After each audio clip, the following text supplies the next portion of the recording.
warahmatullahi wabarakatuh. Perkenalkan, nama saya Albi Ardia, NIM 209180044 dari Program Studi Pendidikan Islam Anak Usia Dini UIN Estes Jambi.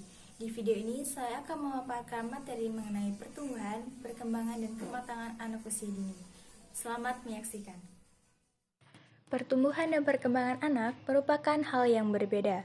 Namun sayangnya masih banyak orang tua dan masyarakat lain yang tidak mengetahuinya dan tidak menaruh perhatian khusus. Padahal untuk membentuk suatu bangsa yang gemilang harus dimulai dari peningkatan kualitas hidup anak-anak sebagai penerus kemajuan bangsa. Pertumbuhan dan perkembangan dipengaruhi banyak faktor. Selain itu, masih banyak juga mitos tentang perkembangan yang berkembang di Indonesia. Lalu, apa yang dimaksud dengan pertumbuhan dan perkembangan? Pertumbuhan adalah hal yang berkaitan dengan masalah perubahan ukuran, besar, jumlah, atau dimensi pada tingkat sel, organ, maupun individu.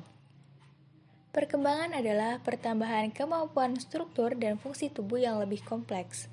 Perkembangan menyangkut adanya proses diferensiasi sel-sel, jaringan, organ, dan sistem organ yang berkembang sedemikian rupa sehingga masing-masing dapat memenuhi fungsinya. Sedangkan yang dimaksud dengan kematangan anak usia dini adalah kemampuan seseorang pada aspek-aspek psikologis menyangkut motorik, sosial, emosi, dan kognitif. Maka memungkinkan anak untuk memenuhi tuntutan dan menjalani kurikulum yang telah ditentukan, sehingga anak siap mengikuti pembelajaran di kelas.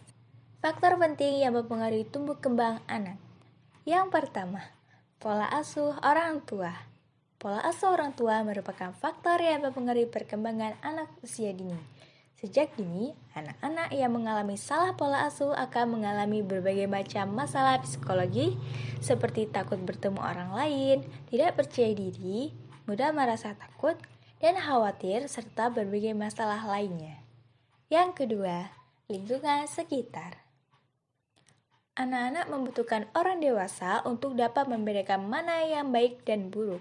Mereka akan meniru apa yang dilakukan orang dewasa di sekitarnya.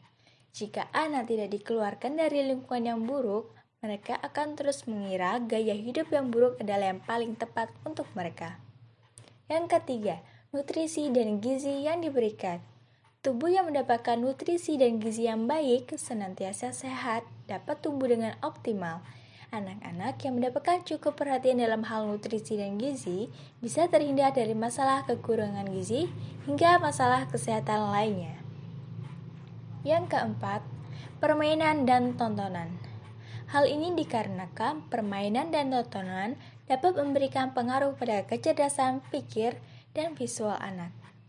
Yang kelima, hiburan dan rekreasi.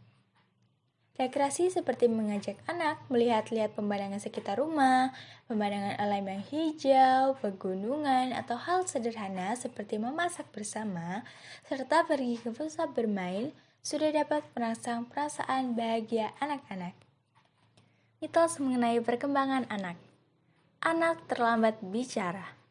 Mitosnya, jangan khawatir bila anak terlambat bicara, nanti juga bisa sendiri. Faktanya, ibu perlu tahu apabila si kecil belum mampu berbicara. Segeralah meminta bantuan dokter atau ahli tumbuh kembang anak jika si kecil menunjukkan tanda-tanda terlambat bicara.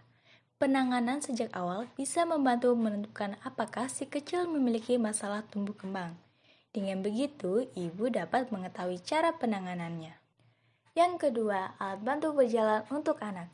Mitosnya, alat bantu berjalan atau baby walker dapat membantu anak belajar berjalan.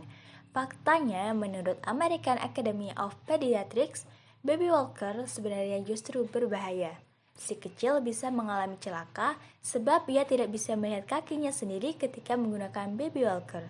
Selain itu, baby walker dapat membuat kaki anak bengkok dan tidak melatih anak untuk bisa berdiri dan berjalan. Otot-otot si kecil pun kemungkinan belum siap untuk melakukan aktivitas atau bergerak dengan baby walker. Penggunaan alat ini akan beresiko membuat si kecil terjatuh dari tempat tertentu, apalagi jika tidak diawasi oleh orang tua. Di zaman berkembangnya teknologi seperti sekarang, Bunda bisa saja mendengar informasi mengenai pertumbuhan anak dari sana-sini. Selain mitos-mitos tersebut, masih banyak mitos lain yang beredar di masyarakat. Namun, Bunda harus bijak dan pintar dalam memilih informasi yang akan diterapkan pada si kecil, apalagi yang mengenai pertumbuhan anak. Demi pertumbuhan si kecil yang optimal, tidak masalah dong menghabiskan lebih banyak waktu untuk mencari informasi yang akurat dan sumbernya jelas. Selain itu, jika Bunda mendapatkan masalah atau kelainan pada tumbuh kembang si kecil, jangan ragu untuk segera membawanya ke dokter untuk mendapat pemeriksaan dan penanganan lebih lanjut ya.